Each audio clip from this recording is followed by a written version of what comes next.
Good morning. Thank you for joining us from the International Space Station Flight Control Room at the Johnson Space Center in Houston, Texas. Up in space, there's a new spacecraft in orbit today following its launch yesterday from the Ariane Space Launch Site in Kourou, French Guiana at 4:52 p.m. Central Time. The European Space Agency's Albert Einstein Automated Transfer Vehicle cargo ship is traveling along in a passive state today, making its way to the space station. The first of its engine firings to fine-tune its path to the space station is scheduled for Monday. The long journey to reach the space station will conclude with a scheduled docking to the aft port of the Zvezda service module on Saturday, June 15th at 8:46 a.m. Central Time. On the space station, the Expedition 36 crew is hard at work in their orbital laboratory.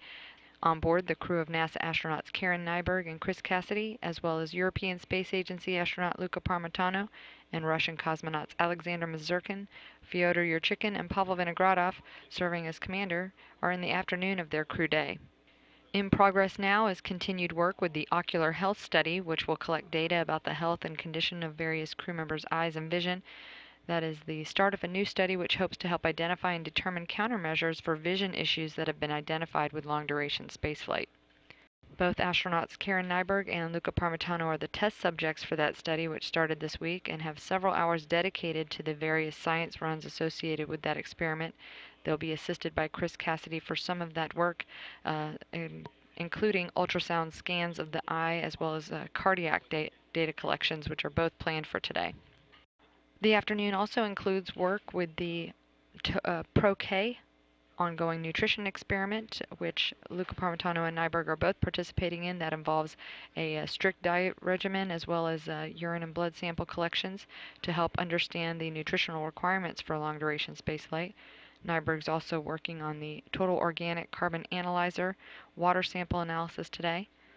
Meanwhile, her fellow astronaut Chris Cassidy again assisting her and Luca with the ultrasound eye scans. He'll also be working on the deployment of radiation monitor devices throughout the space station. Fellow European Space Agency astronaut Luca Parmitano, again participating in that Pro-K experiment, as well as Karen, and will be collecting data samples for that, and has a familiarization time on his schedule for the afternoon. Their Russian cosmonaut counterparts will be working in the Russian segment. They also have a mix of maintenance and science activities, including some research with the Russian Kristall experiment. They'll also be performing the charging of the Iridium phones on board, stowage for the Progress cargo craft, as well as again, more radiation measurement devices being collected and deployed throughout the Russian segment, and maintenance on the electric food warmer.